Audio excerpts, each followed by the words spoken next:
எடுத்துன்னு வந்து எந்திரம் விற்றா ஒரு பயன் இல்லை, அது ஒரு தகுடு, அவ்வளோதான். அதில் இருக்கிற எழுத்து தான், ஒரு பலனும் கொடுக்காது, சும்மா ஏமாற்றி விற்கிறது அது. அதே நேரத்தில் மகான்கள் கையில் எழுதணும். எப்படி எழுதணும் தெரியுமா? அதை சும்மா எழுதலை, இப்போ எழுதுகிற மாதிரிலாம் எழுதுறதில்லை. அப்போது ஒரு சக்கரம் எழுத போகிறான், ஒரு தகுடு எழுத போகிறான்னா அவன் 48 நாள் உண்ணாவிரதம் இருப்பான், ஒரு பொழுதில் இருப்பான். ஒரு பொழுதிலிருந்து ஆணியாலையும் தகுட்டாலையும் எழுதுவான். அந்த தகுட்டில் ஒரு சின்ன தொலை கூட விழக்கூடாது. ஊந்துடுச்சுன்னா அவன் எழுதுறவங்களுக்கு ஏதோ ஆபத்துன்னு அர்த்தம். அவ்வளோ ஜாக்கிரதையாக பூஜையிலிருந்து எழுதுவான். ஸ்லோகங்கள் சொல்லிக்கினே எழுதுவான். அப்போ ஸ்லோகங்கள் சொல்லும்போது என்ன ஆகுது? மனம் அந்த தகுட்டு மேலேயே இருக்குது, அதனுடைய சக்தி வேலை செய்யும். மிஷினில் பிரிண்ட்டு போட்டு ஒரு 1000 தகுடு எல்லாம் சாமி தகுடு விற்றுன்னா ஒரு பயனில்லை, சும்மா குப்பையில் போட வேண்டியது. சொல்லு. இப்போது ஞானிகள், இப்போது நீங்கள்லாம் வந்து இப்போ ஒரு மனிதர்களை பார்க்க, நான் ஞானி இல்லை, முதல்ல அதை புரிஞ்சுங்க. அவர் கூட சாய் தர்மாக்கார் சித்தர்னு போட்டார் என்ன, நான் அப்படிலாம் போடக்கூடாதுன்ட்டு. ஏன்னா நான் எல்லாம் விரும்புறதில்லை. ஞானின்னு சொன்னாலும் நான் விரும்புறதில்லை. நான் மனுஷன், அனுபவத்தில் பேசிக்கிறேன். இந்த சித்தர், ஞானி, யோகி இதெல்லாம் நமக்கு அந்த பேரெல்லாம் நமக்கு வானா, அதெல்லாம் பெரியவங்க பேர். அந்த பேரெலாம் இதை நம்ம வச்சுக்கூடாது. ஏதோ 4 வார்த்தை பேசுகிறதுனால நான் மகான் கிடையாது, 4 வார்த்தை பேசுகிறதுனால சித்தர் கிடையாது. அனுபவத்தில் பேசிக்கிறேன், ஊருக்கு அறிவுரை என்னால் எனக்கு தெரிஞ்சதை சொல்லிங்கிறேன். அதனால் மகான்னு என்ன சொல்லக்கூடாது, என்ன சொல்லாதீங்க எப்பவுமே, நான் விரும்புறதில்லை. அதெல்லாம் சொல்லுமா.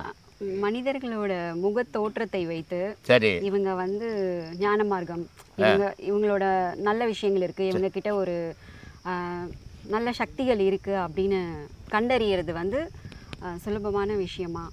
யார் அது கண்டறிஞ்சது? அப்படி இப்போ சாதாரணமாக ஒருத்தரை பார்க்குறோம், அவங்கள பார்த்துட்டு இவங்க பக்தி மயமாக இருக்காங்க, சரி, நான் நல்ல குணத்தோடு இருக்காங்க, சரி, பார்த்த உடனே சொல்லிடுவாங்க. லட்சணங்களை பார்த்து சொல்கிற விஷயம் ஒரு லட்சணமும் கிடையாது.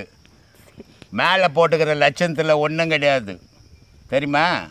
எல்லாத்தையும் போட்டுக்கின்னு மனசு அழுக்காக இருந்ததுன்னா செயல்கள், தீமை செயல்கள் இருக்கும், எதுவுமே இருக்காது, எந்த வேஷமும் இருக்காது. உண்மையை சொல்லுவான், உண்மையை செய்வான், நன்மையேன்னு கிடைக்கும். அதனால் வேஷத்தை பார்த்து இவன் பக்தியில் இருக்கிறான்லாம் முடிவு பண்ணாதீங்க. வேஷத்துக்கும் பக்திக்கும் சம்பந்தம் கிடையாது, பக்திக்கும் மனசுக்கும் தான் சம்பந்தம். தோற்றம்ன்றது அடுத்தவன் பார்க்கறதுக்காக போட்டுக்கிறது. அது நம்ம கடவுளுக்கும் அதுக்கு உடலுக்கும் கடவுளுக்குமே சம்பந்தம் இல்லையே, அப்புறம் மேலே போட்டுக்கிற பொருளாக கடவுளுக்கு சம்பந்தம். அதனால் ஒரு முகத்தை பார்த்து இவர் இப்படி அப்படின்னு மகாகவி காளிதாசு தான் ஒரு மயிர் சிந்தி போச்சுன்னா அந்த முடியை எடுத்து அந்த முடிக்காரு எப்படி இருப்பாங்க எல்லா லட்சணத்தையும் பாடி எழுதி வச்ச மகாகவி காளிதாஸ் ஒண்டி தான். ஆனால் இன்றைக்கி இருக்கிற மனிதனால் அதெல்லாம் சொல்ல முடியாது. ஏன் சொல்ல முடியாதுன்னா, நானும் உன்னை பார்த்து சொல்லணுன்னா நான் பெரும் உத்தமனாக இருக்கணும் இல்லையா?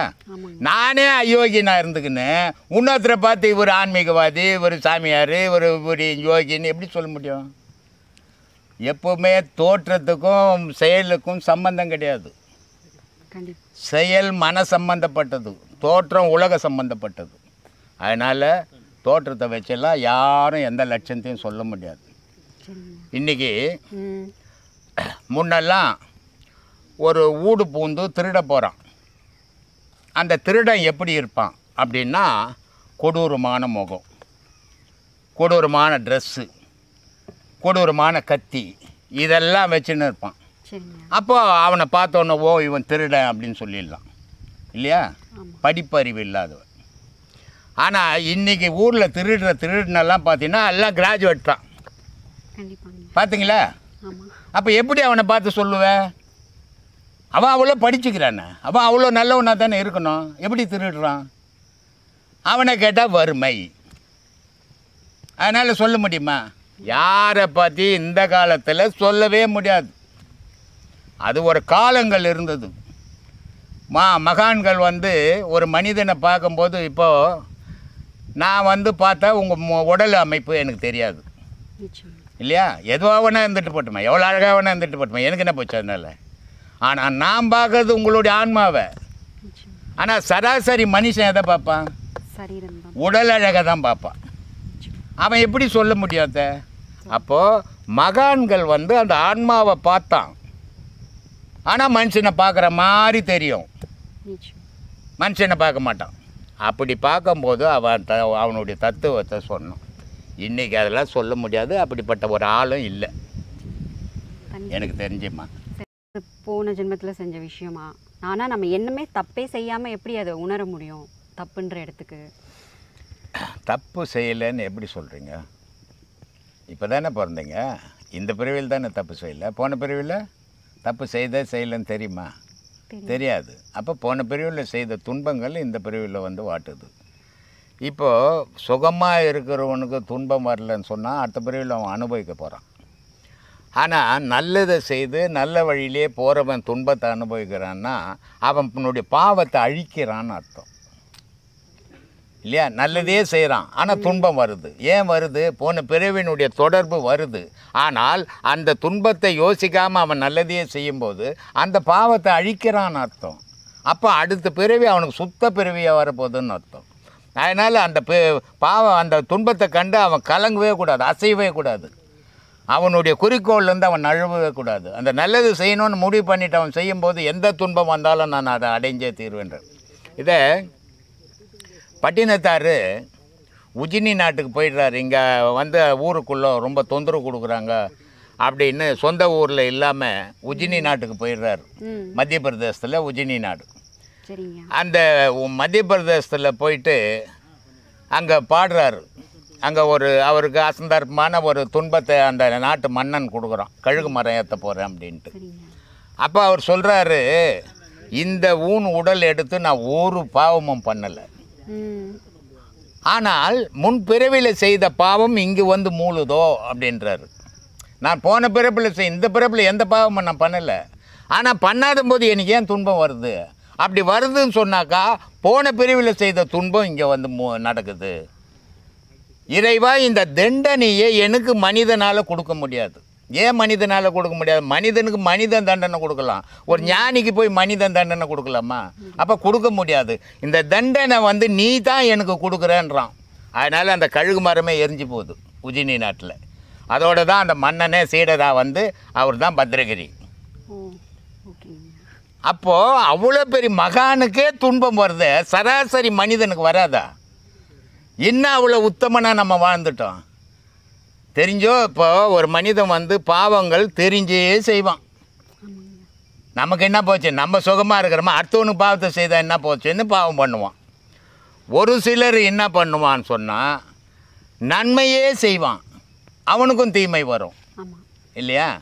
அப்படி பாவம்ன்றது ரெண்டு வகைப்படும். ஒன்று தெரிஞ்சு செய்வான், சில பேர் அவனுக்கே தெரியாமல் பாவங்கள் நடந்துடும். ஆனால் பாவம் தான் இல்லையா? தெரிஞ்சு செய்தாலும் தெரியாமல் செய்தாலும் பாவம் தானே. அப்போ அதை தீர்த்து ஆகணும் இல்லை? இப்போ பணம் சம்பாரிச்சிக்கிறோம், 1 கோடி ரூபாய் சம்பாரித்து வச்சுக்கிறோம். அது எதுக்கு வச்சுக்கிறோம்? செலவு பண்ணால் தானே அது கரையும். செலவு பண்ணாமல் வச்சுருந்தா வெறும் பேப்பர் தானே அது.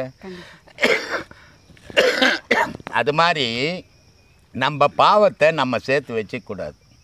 அதை எந்த வழியில் அழிக்க முடியும் அந்த வழியை பயன்படுத்தி அதை அழிச்சிட்டால் நம்மளும் கடவுள். மனிதனுக்குள் நான் பல முறை சொல்கிறேன், கடவுள்ன்றது வெளியவே கிடையாது, மனிதனுக்குள்ளே இருக்குது. அவனுடைய நினைப்புக்கு ஏற்ற மாதிரி கடவுள் இயக்கம் பண்ணுறான். திருடம் போகிறான், கோயிலில் போகிறான், சாமி நான் திருட போகிறேன், இன்றைக்கி நல்ல பொருள் கிடைக்கணும் எனக்குன்றான். கடவுள் நல்லா போய் திருடுன்றான் இல்லையா? கடவுள் ஏன்டா திருட போகிறேன்னு கேட்கல, நல்லா போய் திருடுப்பா சுகமாக வாழணும். திருடிக்கின்னு வந்தான், அவருக்கு கடவுளுக்கு ஒரு பங்கு கொடுத்தான், செயினை போட்டான், மீதி அவன் எடுத்துன்னு போயிட்டான். அப்போ கடவுள் நன்மை செய்தார்னு அவன் நம்பிக்கினான். அப்போது உன் மனம் என்னவா நினைக்குதோ கடவுள் அதுக்காக ஒத்துழைக்கிறான். நீ நல்லதே செய்யணும்னு நீ நினச்சிட்டின்னா கடவுள் உனக்கு நல்லதுக்கே ஒத்துழைக்கிறான். தீமையே செய்யணும்னு நினச்சின்னா அதுக்கு தீமைக்கு கடவுள் ஒத்துழைக்கிறான். ஆனால் இதனுடைய விளைவை உன் மனமும் உன் உடலும் அனுபவிக்க போகுது, உன் ஆன்மா அனுபவிக்காது இல்லையா? அப்போது நம்ம என்ன நினைக்கணும்? நம்மளால் முடிஞ்ச வரைக்கும் இந்த உலகம் நம்மளை இவ்வளோ காப்பாற்றி இருக்குது, இவ்வளோ வாழ்ந்துக்கிறோம். ஒரு அம்மா வயத்தில் ஒரு குழந்தை பிறகுது, அம்மா இருக்கிறான், அப்பா இருக்கிறான், வைத்தியரும் இருக்கிறான். 3 பேரையும் காப்பாற்ற முடியாத அந்த 1 வயசு குழந்தைலையும் செத்து போகுது. அப்போ யார் நினச்சா அந்த குழந்தைய காப்பாற்ற முடியும்? வைத்தியனால் காப்பாற்ற முடியுமா? அப்பாவால் காப்பாற்ற முடியுமா? அம்மாவால் காப்பாற்ற முடியுமா? கடவுளால் மட்டும்தான் காப்பாற்ற முடியும் இல்லையா? அப்படிப்பட்ட கடவுள் உள்ளுக்குள்ளகிறான அதையே உணர மாட்டேன்றீங்க சொல்லு. அப்படி உணர்ந்து செய்தால் உன் பாவமெல்லாம் அழியும், நீயும் கடவுளாக மாறுவ. ஒரு போகிற 4 இடத்துல பிடுங்குற, உனக்கு ஓனம் பொருள் பொண்ணும். அப்போ 4 வீட்டுக்காரன் என்ன சொல்லுவான்? இந்த பாவி போகிறான் பாரு, எல்லாத்தையும் பிடிங்கின்னு போகிறான் பாரு அப்படின்னு திட்டுறான். அப்போ உனக்கு அது பாவம் இல்லையா? நீ போகிற உன் கையில் இருக்குது 10 ரூபா, 10 பேருக்கு 10 10 கொடுத்த அந்த புண்ணியவதி வந்து கொடுத்தாப்பா, கடவுள் மாதிரி பண்ணுறான். அப்போ இன்னொன்று என்ன சொன்னான்? ஒருத்தன் பாவின்னான், ஒருத்தன் கடவுள்ன்றான். இது ரெண்டுக்கும் எது காரணமாக இருந்தது? உன் செயல் காரணமாக இருந்தது இல்லையா? அப்போ உன் செயல் நல்ல செயலை செய்தீன்னா இறைவன் பார்த்துங்கிறான் உன்னை, நீ என்ன செய்துங்கிற, உனக்கு என்ன பனிஷ்மெண்ட்டுன்ட்டு. இங்கே மனுஷன் பார்த்து ஒன்றும் நடக்காது, ஆனால் இறைவனுடைய பார்வை தப்பாது. அதனால் கடவுளுக்கு பயந்து வாழ்க்கையை நடத்துங்க, சிறப்பாக இருப்பீங்க, துன்பமில்லாத வாழ்வீங்க. சொல்லுமா. ஒரு மனிதன் கோபத்தை வந்து கண்ட்ரோல் பண்ணுறது, அது வந்து சூழ்நிலை சந்தர்ப்பம் எது பற்றி சரி தான் அமைதியாக இருக்கணும்னு நினச்சாலும் அவங்களால கண்ட்ரோல் பண்ண முடியாத ஒரு சூழ்நிலை ஏற்படுறதுக்கு அது எப்படி மனம்தாம்மா காரணம். ஏன்னா ஒருத்தர் வந்து திட்டுறாங்க, உங்களை கோவப்படுறீங்க. ஒருத்தர் வந்து வாழ்த்துறாங்க, அப்போ கோவப்படுறீங்களா? இல்லை, சந்தோஷப்படுறீங்க. இது எது காரணமாகுது? மனசு காரணம். அவன் திட்டும்போது அவன் எப்படி நம்மளை திட்டலான்ட்டு உனக்கும் கோபம் வருது. ஒருத்தர் வாழ்த்தும் போது ஆஹா நம்மளை இப்படி வாழ்த்துறாங்க போது சந்தோஷப்படுது. இது ரெண்டுக்கும் பேஸ் மனம்.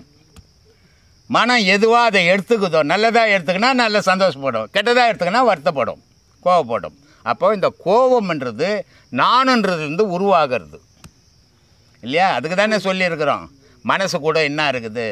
4 பொருள் சேர்ந்து இருக்குது, சேர்ந்தது தான் மனசு. மனம், புத்தி, சித்தம், அகங்காரம். இந்த அகங்காரத்துக்கு கூட கோபம் இருக்குது.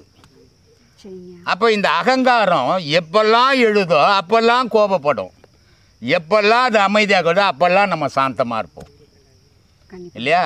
அப்போது அகங்காரத்தை அழிக்க முயற்சி பண்ணமே தவிர வளர்க்க முயற்சி பண்ணக்கூடாது. வளர்க்க முயற்சி பண்ணோம்னா நம்ம வாழ்க்கைக்கும் ஆபத்து, அடுத்தவனுக்கும் தொந்தரும். அதனால் அழிக்க முயற்சி பண்ணுங்க, கோபம் அடங்கிடும். மனுஷனுக்கு சாதாரணமாக எல்லாருக்கும் கோபம்ன்றது ஒன்று நமக்கு சொல்லு சாமி. இத்தனைக்கும் நான் ஒரு கைநாட் கேள்வி கேட்டுங்களை பார்த்தா எல்லாம் கிராஜுவேட்டுங்க, இறக்கம் இல்லாத கிராஜுவேட்டுங்களா. என்னடா பாவம் வந்தாலும் படிக்காத ஆள் இவ்வளோ போடுறமக்காக போடுறமேன்ட்டு போட. நீங்கள் தான் எந்த பால் போட்டாலும் 6 அடிக்கிறீங்க. அவன் செயல் சாமி, எனக்குன்னு தனித்த செயலே கிடையாது. சரி சாமி, இறை ஞானம் நாம் அடைந்து விட்டோம் அப்படிங்கிறத வந்து நாம் எதை வைத்து நாம் வந்து உறுதி செய்ய முடியும்? இதே மாதிரி இறை ஞானம் அடைந்தவர்கள் இது பற்றி ஏதாவது வந்து இறை ஞானத்துக்கு ஏதாவது குறிப்பு ஏதாவது சொல்லியிருக்கிறாங்க? இது என்ன அஞ்சா நீ மார்க்கெட்டில் உட்காந்து பேசுகிற கதையாக சொல்கிற? இங்கிலாந்துலேருந்து வதனி வந்தது. இந்த ஆசிரமம் எப்படி இருக்கும், எப்படிப்பட்ட ஆசிரமம், நல்லவங்க இருப்பாங்களா கெட்டவங்களுக்கு தெரியாது. கனவுல என்னை கண்டது இங்கிலாண்டில், நேராக ஃப்ளைட் ஏறி வந்துடுச்சு. ஏரோட்ராமா வந்து கார் டாக்ஸி போஷன் நேராக வந்துச்சு. காலையில் 8 மணிக்கெல்லாம் வந்துடுச்சு. நான் உள்ளேருந்து குளிச்சுட்டு துணி மாற்றின்னு வரேன். அது வரும்போதே வெள்ளைப்பொடியோடய வந்துடுச்சு. வந்து காரில் வந்து ஓன்னு அழுவுது. நான் சொன்னேன், என்கிட்ட வந்து அழுவக்கூடாது, சிரிக்கணும், சிந்திக்கணும். சிரிச்சா போதாது, சிந்திக்கணும், அப்போ தானே சரின்னு. அதுக்கப்புறம் உபதேசம் வாங்குச்சு. இங்கிலாந்துலேருந்து இங்கே வரணும்னா பக்கத்து தெருவில் ஊர்லேருந்து இங்கே வர்றது, ஏங்க நான் இங்கே வந்து வந்துக்கிறேங்க, எங்கே ஒரு 1000 மைல்லேருந்து வந்த மாதிரி அவனா ஒரு பாவனை பண்ணிக்கிறான், நம்ம ரொம்ப தூரம் பயணம் பண்ணிக்கிறோன்ட்டு. ஆனால் இங்கிலாந்துலேருந்து 5 முறை இங்கே வரணும்னா ஒரு ட்ரிப்புக்கு 2 லட்சம் ரூபாய் செலவாகுது இல்லையா? 5 முறை. ஒரு ஃபஸ்ட்டு முறை 4 உபதேசம் ஒரே நாள், 2வது முறை 2 உபதேசம், 3வது முறை 2 உபதேசம், 4வது முறை 2 உபதேசம். இன்றைக்கி அதனுடைய நிலை எப்படி இருக்குதுன்னா கடவுளோடு கலந்து உருவாடி இருக்குது இல்லையா? ஃபோன் பண்ணு, சாமி அம்மாவையும் அப்பாவையும் பார்த்தேன் சாமி, அழுவுது அழுவுது, அரை மணி நேரம் அழுவுது. நான் சொன்னேன், ஆண்டவனை பார்த்துட்டு ஏமா அழுவுற? ஆனந்தமாக தான். தாங்கலை சாமி மனசு வந்து. அப்போது கடவுள்ன்றது கற்பனையால் பார்க்கறதில்ல, நிஜத்திலேயே பார்க்கணும். நிஜத்தில் பார்க்கணுன்னா அதுக்கு அங்கே போக வழி தெரியணும். வழி யார் காட்டுவானோ? குருக்கிட்ட போகணும். நல்ல குருக்கிட்ட போனால் கடவுளை பார்த்த அப்படின்றது சாட்சி உனக்கே தெரியும், நீ 10 பேருக்கு சொல்லுவேன். நான் போலியாக போய் சுற்றிக்கின்னு நான் இதை பார்த்தேன் அதை பார்த்தேன் ஆகாயத்துக்கு போனேன் இதுக்கு போனேன் அப்படின்னா நம்மக்கிட்ட ஒருத்தங்கிறான் நான் காற்று தான் சாப்பிட்றேன்றான், 30 இட்லி தோன்றான் ஹோட்டலில் போய். இந்த மாதிரி தெய்வீகத்தில் போய் பொருட்டு ஏமாத்தல் கோல்மாலாம் பண்ணக்கூடாது. ஏன்னா மனம்ன்ற ஒரு பொருள் இருக்கிற வரைக்கும் உலக இயக்கம் உண்டு. மனம்ன்ற ஒரு பொருள் போய் ஆன்மாவோட இணையும் போது தெய்வ இயக்கம் வந்துடும். ஆனால் அஞ்ஞானி மனத்தை போய் ஆன்மாவோட சேர்க்க தெரியாது இல்லையா? சேர்க்க தெரியாதால அவன் மரணத்தில் கூட கடவுளை பார்க்க முடியாது. ஆனால் ஞானி என்ன பண்ணுறான்? அஞ்ஞானத்தில் இருக்கும்போது இப்போ இங்கே உட்காந்து கத்திங்க கிடக்கிறேன். இந்த கத்தலெல்லாம் முடிஞ்ச உடனே நான் தனிமையில் இருக்கும்போது என்ன பண்ணுறேன்? இதுமே அது கூட ஜாயின் பண்ணிக்கிறேன். ஜாயின் பண்ணும்போது எனக்கு அங்கேருந்து விஷயம் கிடைக்குது. இல்லைன்னா உங்களால் ஏமாற்ற முடியுமா? நான் இது தெரியணும். இது எதுவுமே அதில் ஜாயின் பண்ண தெரியணும். தெரிஞ்சால் மட்டும்தான் கடவுள் தெரிவான். இது மனம் இருக்கிற வரைக்கும் மனிதனுக்கு கடவுள் தெரியாது. அப்போ மனம்ன்றது நான் எடுத்து வச்சுக்கிறதானே? வச்சுக்கிறது இல்லை, அதுவே போய் இணையணும். இணையத்துக்கு நீ செய்யணும். அப்படி செய்யும்போது இறைவனை நேரடியாக காணலாம் சாமி. இதுக்கு ஒரு சாட்சியுமே தேவையில்லை. ஏன்னா சாட்சி அப்படின்னா அடையாள பொருளை காட்டணும். ஞானத்தில் அடையாள பொருளை காட்ட முடியாது. ஒரே ஒரு எக்ஸாம்பிள் சொல்கிறேன். இன்றைக்கி வாரத்தில் திங்கள் செவ்வாய் புதன் வியாழன் வெள்ளி ஞாயிற்றுக்கிழமை வரைக்கும் வச்சுங்கிறீங்க. விஞ்ஞானம் எப்போ எவ்வளோ காலமாச்சு? ஒரு 1000 வருஷம் இருக்குமா விஞ்ஞானம் வந்து வானத்தில் போய் சுற்றி பார்த்து எந்தெந்த கிரகம் எப்படி எப்படி இருக்குதுன்னு சொல்கிறதுக்கு ஒரு 1000 வருஷம் இருக்கும். ஆனால் இந்த நாளை என்னைக்கு வகுத்தான்? எத்தனை 1000 வருஷம்னே தெரியாது. அப்போது இந்த நாள்களை வகுத்தது என்னன்னா கோள்கள். அது இந்த நாள்களை நீ வகுத்து வச்சுக்கிறான்னு 9 கோள்களை வகுத்து வச்சுக்கிறான். 9 கோள்களினுடைய செயல்பாடாக அதனுடைய நிறங்களையும் சொல்லி வச்சுக்கிறான் இல்லையா? சனி கிரகம் அப்படின்னா வைகுந்தம்னு பேர். என்னது வைகுண்டம்? ஏன் வைகுந்தம் சனி கிரகத்துக்கு மாட்டான் அப்படின்னா அது உள்ளே போச்சுன்னா திரும்பாது. எதுவும் கடலில் ஒரு பகுதிக்குது, மேலே பார்த்துக்கினே இப்போ இந்த பிடிச்சி உள்ளே போட்டுக்குது. எந்த விஞ்ஞானியாலும் இன்னும் அங்கே என்ன நடக்குதுன்னு கண்டுபிடிக்க முடியல. கப்பல் போனால் உள்ளே போட்டுக்குது இல்லை? அந்த மாதிரி சனி கிரகத்தினுடைய நிலை என்னன்னா, நீ அந்த பக்கம் போனீங்கன்னா போக முடியாது. சொன்ன எங்கே போய் சுத்த போகிற போக முடியாது. ஆனால் போனீங்கன்னா நீ உள்ளே போயிட்டேன்னா திரும்பி வெளியே வர மாட்டேன். இது பேர் வைகுந்தம், பெருமாள் இருக்கிற இடம். அதனால் சனின்றது கருப்பு, பெருமாள்ன்றது கருப்பு. புரிஞ்சுதா? அதுக்கு மேலே சனியை கடந்து போனீங்கன்னா வெட்ட வெளி. அந்த வெளி என்னன்னா அதுதான் மோட்சம், முக்தி. அது சிவம் இருக்கிற இடம். அந்த பேர் என்ன? இருள் வெளியாய் நின்ற சிவப்பாதம் போற்றி எழுதுதனை விவரத்தை விரித்து சொல்வேன். அருவுருவாய் நின்றதுவே திருமாலின் ரூபமாகும். வந்ததிலும் போனதிலும் மனத்தறிய. வந்ததும் போனதும் என்னடானா எவ்வளோ வந்தது வரவு எவ்வளோ செலவு. மனசை இது மேலே வச்சுன்னு உட்காந்துங்கிறான். ஆனால் மகான் என்ன சொல்கிறான்? வந்ததிலும் போனதிலும் மனத்தை வையேன்னா. இவன் எத்தனையும் ஊடு கட்டினேன், இன்றைக்கி எவ்வளோ பணம் வந்தது, எவ்வளோ செலவாச்சு, வரவு செலவு பார்த்துங்கிறான். அட மடையா, அது இல்லை. வந்ததும் போனதுன்னா உன் மூச்சு எப்படி வருது எப்படி போகுது அதை கவனிதான். அங்கே போவ எங்கேருந்து உருவாச்சு உங்க அப்படின்ட்டான் இல்லையா? இந்த மாதிரி ஒவ்வொரு மகான்களும் அந்த நல்ல நிலையை அடையத்துக்கு நமக்கு வழி சொல்லிக்கிறார். ஆனால் நம்ம பாழா போன மனம் ஆசை என்ற மெதுவால் இங்கே மிதக்கிறத தவிர அங்கே போக விரும்ப மாட்டோம். சொல்லுங்க குருசாமி. சாமி குருசாமி, இது எத்தனை ரூபா சாமி? 1 மணி நேரம் ஆச்சு சாமி. நீங்கள் சொன்ன மாதிரி இப்போ திருமணத்துக்கு பிறகு ஒரு பெண்ணுக்கு குழந்தை இல்லை அப்படிங்கிறது கர்ம வினையா இல்லை அந்த பெண்ணுடைய உடல் பிரச்சனையா? இதெல்லாம் அம்மா மீடியாவில் நான் சொன்னேன், என்னை ஒதுக்கிறதுக்கு தான்மா வருவாங்க. ஒரு ஆண் கல்யாணத்துக்கு முன்ன பல கெட்ட வழிகளில் போவான், பல பெண்களை உபயோகப்படுத்துவான். அந்த விந்தாகப்பட்டது நீத்து போயிடும். நீத்து போச்சுன்னு சொன்னால் அவன் கல்யாணம் ஆன பிறகு அந்த மனைவியோட உறவு கொள்ளும் போது அது கருத்தரிக்காது, உரப்பு இல்லை. ஒரு 2 பொருள் ஒன்று சேர்ந்து இருந்தால் தான் சேரும். பெண்ணினுடைய சுரோனிதம் உரப்பாகவும் ஆணனுடைய விந்து உரப்பு இல்லாமல் இருந்ததுன்னா ஒரு கரு உருவாகாது. அதனால் குழந்தை இல்லாமல் போகும். அதே நேரத்தில் சில பெண்களை பார்த்தீங்கன்னா ரொம்ப நல்ல பொண்ணு மாதிரி இருக்கும், கல்யாணத்துக்கு முன்னே கண்டபடி போயிருக்கும். ஆண் நல்லவனாக இருப்பான், கல்யாணம் பண்ணியிருப்போம், ஆனால் குழந்தை பிறகு. ஏன்னா அந்த சுரோனிதத்துக்கு சத்து இல்லை, விந்துக்கு சத்து இருக்குது. ஆனால் ஒரு கல்யாணம் பண்ண உடனே ஆணும் வெளியே போய் எதுவும் கெட்ட பழக்கம் இல்லை, பெண்ணுக்கும் கெட்ட பழக்கம் இல்லை, சேர்ந்த உடனே 10 குழந்தை பெற்று போட்டுருவான். கோவில்களில் ஐயிருக்கிறாங்க தெரியுமா? ஏன்னா இதுக்கெல்லாம் உங்களுக்கு ஒரு உதாரணம் சொன்னதான் என்ன திட்ட மாட்டேங்க, அதுக்காக சொல்கிறேன். இதை கோயிலில் ஐயிருக்கிறார், அவர் மீசையே வச்சுக்க மாட்டார். ஐயர் சட்டை கூட போட மாட்டார். சட்டை போட்டால் போடுவார், வெளியே போனால் எங்கன்னா குளிருக்கு போட்டுப்பார். ஆனால் கோயிலில் சட்டை போட மாட்டார். ஆனால் வெளியவும் மீசை வைக்க மாட்டார், உள்ளவும் மீசை வைக்க மாட்டார். ஆம்பளைன்னா மீசை இருக்கணும்டான்னுவான் இல்லை. ஆனால் மீசை இல்லாத ஆம்பளை ஐயர் 10 குழந்தை பெற்றுக்கிறாரு. பெரிய பெரிய மீசை வச்சு இந்த வீரபாண்டி கட்டப்பொம்மனுக்கு ஒரு குழந்தை கூட இல்லை, பெரிய பெரிய மீசை வச்சுக்கிற ரவுடிங்களுக்கு ஒரு குழந்தை கூட இல்லை இல்லை. ஏய் ஊரே அடக்கம் எனக்குன்னுவான், பெரிய மீசை முறுக்குவான், கத்தியை காட்டுவான், ஆனால் குழந்தைய இருக்கு, வம்சமே இருக்காது.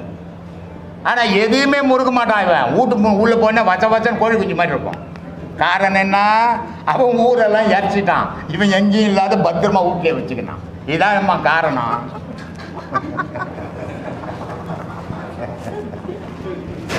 இதெல்லாம் சொன்னால் என்னை திட்டுவீங்க. கேளுப்பா. சாமி, கோயில் கரவறையில் பெண்களை வந்து பார்த்தீங்கன்னா பூஜை இது அர்ச்சக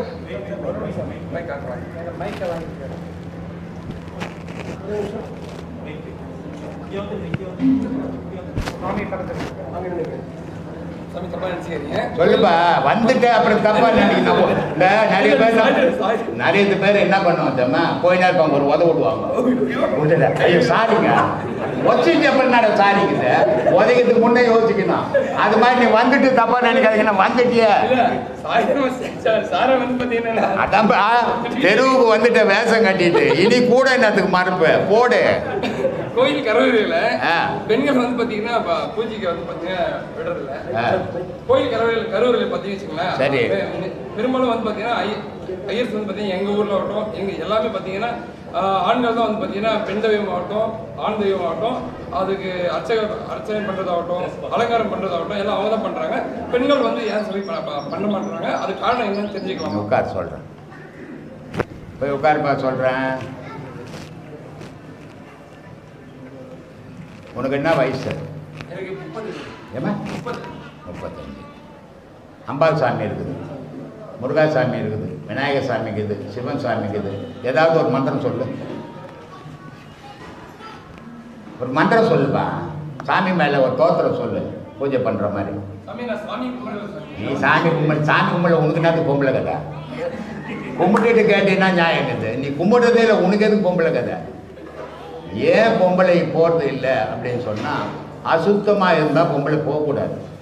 ஏன்னா பெண்ணுக்கு மட்டும்தான் மென்சஸ், ஆணுக்கு கிடையாது. இருக்குதா? நீ எப்போ வேணா காட்டு மிராண்டி மாதிரி தெரியலாம், பொம்பளை அப்படி தெரிய முடியாது. அதனால் அவள் சுத்தமான இடத்துக்கு பெண்ணை விடக்கூடாது அப்படின்னு தடுத்தாங்களே தவிர மதம் சொல்லக்கூடாதுன்னு சொல்லலை. இந்த மந்திரம்ன்றதை ஐயருங்க அதுக்காக படிக்கிறாங்க. தோத்திரங்கள் எல்லா பிராமண பொம்பளைகளுக்கும் தோத்திரம் தெரியும். ஆனால் கோயிலில் பூஜை பண்ண மாட்டாங்க, வீட்டில் பண்ணுவாங்க. ஆனால் இவங்க கோயிலில் பண்ணுறதுக்காகவே அப்படி இருக்கு.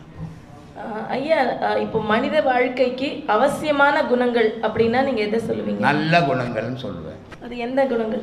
மற்றவங்களுக்கு கொடுத்து வாழறதுன்னுவேன், மற்றவங்களுக்கு நல்லதை சொல்லி வாழறதுன்னுவேன். இதெல்லாம் நல்ல குணங்கள். மற்றவங்களை கெடுத்து வாழறது வாழ்க்கையே இல்லை, மற்றவங்களுக்கு தீமையே காட்டுறது வாழ்க்கையே இல்லை. நல்லதே காட்டு, நல்லதே பேசு, நல்லதே. அதனால் திருமூலர் சொல்கிறாரு, மனிதனுடைய மனம் எப்போ சந்தோஷமாக இருக்குண்டா, அவனுடைய சந்தோஷம் எப்போ இருக்கும் அப்படின்னா அவன் எப்போ அவன் மனத்துக்குள்ளே இருக்கிறானோ அப்போ சந்தோஷமாக இருக்கான்டான். இந்த உயிர்ன்றது நான் எங்கே நினைக்கிறேனோ அங்கே போகும், நான் எங்கே நினைக்கலையோ அங்கே போகாது. ஆனால் இந்த ஆசைன்ற ஒரு விஷயத்தை வச்சுக்கின்னு என்னுடைய உயிரை உலகம் ஃபுல்லாக நான் செலுத்தின்னுக்கிறேன். இதனால் எனக்கு ஏற்படுறது என்ன லாபமா நஷ்டமானா துன்பம். அதை திருமூலர் ரொம்ப அழகாக சொல்கிறார். மண்மனம் எங்கொண்டு வாய்வு அங்கொண்டு. உன் மனசு எங்கே போச்சோ உன் உயிர் அங்கே போயிடுச்சு. மண்மனம் எங்கே இல்லை வாய்வு அங்கே இல்லை. சரிப்பா, அங்கே என் மனசு போல வாய்வு அங்கே போல. அப்போ இப்போ என் நிலை என்ன? மண்மனத்துள்ளே மனோலை ஆனந்தமான வாழ்வுடாகணும். அப்போது உன் மனசுக்குள்ளே வச்சுக்கினா உன் மனசு சந்தோஷத்தில் வாழும். உன் மனசை ஊருக்குள்ளே விட்டினா துக்கத்தில் வாழும். உனக்கு எது வேணுமோ அதை நீ தேர்ந்தெடுத்துக்கணும். ஏன்னா இது யாரும் சொல்லி செய்கிற விஷயம் இல்லை. அப்படியே ஐயா, ஆன்மீகத்தில் தொடர்ந்து ஈடுபடுறதுனால மனநலம் மேம்படுமா? மனநலம் மேம்படுமா ஆன்மீகத்தில் ஈடுபட்டால்? ஆன்மீகம்னு ஒன்று வச்சிருக்கிறத மனுஷனுடைய இன்றைய நிலை என்ன? இப்போ என் கையில் ஒரு 10,000 ரூபாய் இருந்துச்சுன்னா 10 பேரை கூப்பிட்டு நான் டீ வாங்கி கொடுப்பேன். அந்த 10 பேரில் நான் தான் தலைவர் மாதிரி நிற்பேன். ஆனால் 10 பைசா இல்லைன்னா அந்த 10 பேருக்கு போய் நான் தொண்டு செய்கிற மாதிரி என் மனநிலை ஆகிடும் இல்லை? அப்போது என் மனசு நின்றுதா, இந்த பணம் நிறுத்துச்சா? பணம் தானே நிறுத்துச்சு. அப்போ பணம் எல்லாம் தோண்டு போயிடுறான். பணம் இருந்தால் சந்தோஷப்பட்டுறான். ஆனால் பணம் இருந்தாலும் பணம் இல்லைன்னாலும் நீ சந்தோஷமாக இருக்கணும்னா ஆன்மீகம் அவசியம். ஆன்மீகம்ன்றது எது ஆன்மீகம்? கோயிலுக்கு போட்ட ஆன்மீகமானா இல்லை. ஊராக கோயிலுக்கு சுத்தத்தை ஆன்மீகம்னா அதுவும் ஆன்மீகம் இல்லை. ஒரு பக்கம் சிலுவை போட்டுக்கிறது ஆன்மீகமானா ஆன்மீகம் இல்லை. ஒரு பக்கம் பட்டை போட்டுக்கிறது ஆன்மீகமானா அதுவும் ஆன்மீகம் இல்லை. ஏன்னா ஆன்மீகத்துக்கு அடையாளமற்ற பொருள் அடையணும். அடையாளம் உள்ள பொருளை அடையாளம் காட்டுறது இல்லை ஆன்மீகம் இல்லையா? அந்த மாதிரியான அந்த மனத்தை அந்த இறைவன் மீது செலுத்தும் போது இந்த உலகத்தில் உனக்கு துன்பம் இல்லை. அதுக்கு ஆன்மீகம் அவசியம். ஆன்மீகம்ன்றது உன் உடலுக்குள்ளவே உன்னை தேடி இறைவனை தேடி கண்டுபிடிக்கிறது ஆன்மீகம். ஊராக சுற்றுறது ஆன்மீகம் இல்லை. அது ஒரு விதமான பக்தி. அது எந்த மதமாக ஒன்றா இருக்கலாம், எல்லா மதத்துலேயும் தான். எப்போ உனக்குள்ளே நீ தேடுறியோ அப்போ உனக்கு சந்தோஷம், துக்கமும் இல்லை, சந்தோஷம், அமைதி மனசில் நிலவும். எப்போ நீ உலகத்தில் கடவுளை தெரியும் சந்தோஷமாக வரும், துக்கமும் வரும், ரெண்டும் ஒன்று. ஏன்னா கடவுள்ன்றது ஒன்று இல்லைங்க. கடவுள் இருக்கிற மாதிரி பாவனை, காணல் நீர்னு சொல்கிறோம்ல, இல்லாததை இருக்கிற மாதிரி நினச்சி திரியிறோம் இல்லையா? அந்த மாதிரி தான் இந்த வழிபாடு.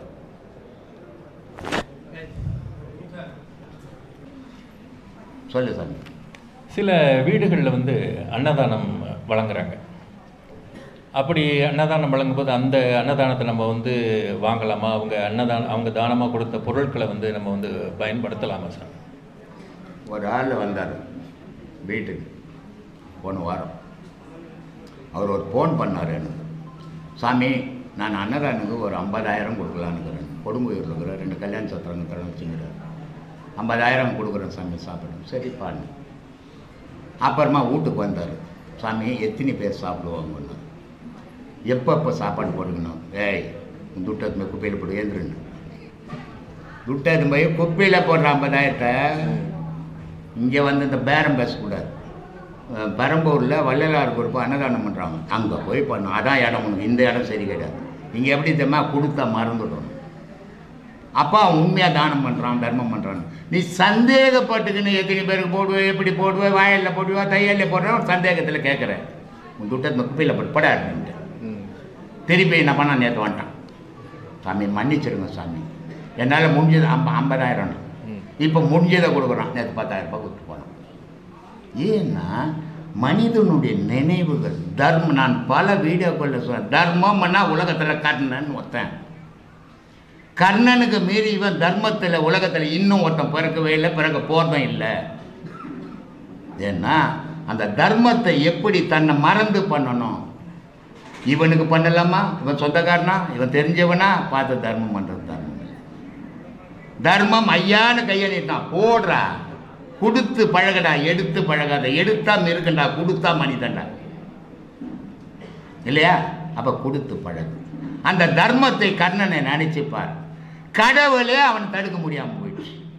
கடவுள் சொர்க்கத்துக்கு அவர் இடத்துக்கு அவர் போகிறதுக்கு முன்னே கர்ணன் போய் உட்காந்துங்கிறாங்க. ஏன்னா கடவுள் கூட அவ்வளோ தர்மம் பண்ணல, அவன் பண்ண தர்மம். ஏன் தெரியுமா? இதில் ஒரு பெரிய விஷயம் பார்க்கணும். கர்ணனை பற்றி நான் அடிக்கடி தர்மத்தை பற்றி சொல்கிறேன்னா சாதாரணமாக சொல்கிறதில்ல. இப்போ உனக்கு சோத்துக்க வழி இல்லை, உனக்கு யாரோ ஒரு 2 கோடி ரூபாய் சொத்து ஆகிட்டார். நீ என்ன பண்ணுவ? நம்ம எவ்வளோ கஷ்டப்பட்டோம், 2 கோடி வந்து இது 5 கோடி ஆகணும்னு தான் ஆசைப்படுவோம். ஆனால் அவன் என்ன பண்ணான், இங்கே ஏதோ நிலை இல்லை, இந்த 2 கோடியை கூட மக்களுக்கு கொடுத்தா அவன் கோடீஸ்வரன் ஆகிடுவான் அப்படின்னு அவனுக்கு கொடுத்துட்டு இவன் என்ன. இதுக்கு இன்னொரு உதாரணம் என்னென்னா, நான் ஒரு 6 வயசு 7 வயசில் சோறு கிடையாது. ஒரு 30 பேர் சாப்பிட்ட பிறகு அதை மிச்சம் மீதி இருந்தால் போடுவாங்க. அதை சாப்பிட்டு போய் படுக்க இடம் கிடையாது. இன்னொருத்தர் திண்ணை மேலே வீட்டு திண்ணை மேலே 10 பேர். இன்றைக்கி 1000 பேருக்கு சோறு போட்ட தகுதி இல்லை. நேற்று நான் கஷ்டப்பட்டேன்பா, ஒரு படி சோறில் அதை யாரும் கொடுக்கலப்பா, நான் ஏன் இன்னைக்கு கொடுக்கணுன்னா அது மிருகம், அது மனிதன் இல்லை. ஏன்னா துன்பத்தை நீ உணர்ந்த அந்த துன்பம் அடுத்தவனுக்கு இருக்குடான்னு யோசித்தா மனுஷன். அதை யோசிக்காமல் நான் ஏடா கொடுக்கணும்னா நீ மிருகம். சிறுத்தை இருக்குத, ஒரு பொருளை அடிக்கும், சாப்பிடும், சரி மிச்சம் என்ன சாப்பிட்டு போடணும் கூட தீங்கு மரத்து மேலே வச்சுக்கோ. அதுக்கு சமண்டா நீ என்ன மனிதனை ஏமாத்தின்னுக்குற? மனிதனுடைய செயலே மற்றவனை வாழ வச்சு பார்க்கறது மனிதனுடைய செயல், மற்றவனை அழிச்சு பார்க்கறது இல்லை மனிதனுடைய செயல். இப்படி வாழணும் மனுஷன், அவன் தான் முழு மனிதன். சொல்லு. இப்போ நீங்களே இப்போது அந்த கர்ணன் வந்து தர்மம் செஞ்சதுனால தான் அவர் அந்த உயிர் போகலைன்னு சொன்னீங்க. அவர் தர்மம் செய்யாமல் இருந்தால் துடிக்காமல் செத்து போயிருப்பார்ல, இப்போ நல்லது தானே? கர்ணன் தர்மம் செய்வது தானே அவரோட அவஸ்தைப்பட்டார். இதுதான் போகாமல் அஞ்ஞானியினுடைய கண் பார்வைக்கு அப்படி தான் தெரியும், மெஞ்ஞானுடைய கண் பார்வைக்கு அப்படி தெரியாது. ஏன்னா பீஷ்மரை அர்ஜுனனை அடிடான்றான். யார? பீஷ்மரை. பீஷ்மர் தான் அர்ஜுனனை, துரியோதனை, பாண்டுவை எல்லாரையும் தூக்கி வளர்த்தார். அவ்வளோ முதியவர் அவர். அதே நேரத்தில் அவருடைய வில்வித்தை கிட்ட எவனும் செல்லாது. அந்த மகாபாரத போரில் 2 வீரர்கள், ஒன்று பீஷ்மன், 2வது கர்ணன். அவங்களுக்கு ஈடாக மற்றவங்களை யாருமே ஒப்பிட முடியாது. இப்போ என் பக்கத்தில் 4 பேர் இருந்தால் நான் கூட ஆட்டம்லாம் ஆடுவேன் இல்லை. ஆனால் நான் யாருமே இல்லாத ஆட்டம்னா எவ்வளோ தைரியம் இருக்கணும்? அப்படி தானே? கர்ணன் யாருமே இல்லாத ஆட்டம் ஆடணும். பஞ்சபாண்டவர்லாம் கண்ணனை வச்சுக்கின்னு ஆட்டம் ஆடணும் இல்லையா? ஆனால் அப்படிப்பட்ட பீஷ்மரை அடிடான்னும் போது அர்ஜுனன் சொல்கிறான், யோ என்ன பைத்தியக்கார மாதிரி பேசுகிற, எங்கள் தாத்தா யாவது, உங்கள் தாத்தாவை அடிக்க முடியாதுரா, என்னால் கூட அடிக்க முடியாதுறான்றான். அப்போ எதிராக எங்கள் தாத்தான்னா உள்ளது ஆன்மா, அது உங்கள் தாத்தாடா. அத்தழிக்க உன்னாலே முடியாது, என்னாலே முடியாது, நமக்கும் மேலே வருவங்க, அவனால் மட்டும்தான். அதுதான் ஈசன். அவன் பேர் தான் ஈசன். அவனால் மட்டும்தான் அழிக்க முடியும். நீ அடிக்கிற அம்பு இந்த உடல் தான் குத்தும், இந்த உடல் தான் துடிக்கும். நீ அடிக்கலைனால அது துடிச்சு சாதாரணமாக சாகும். ஆனால் நீ கொன்னா உனக்கு வீரன்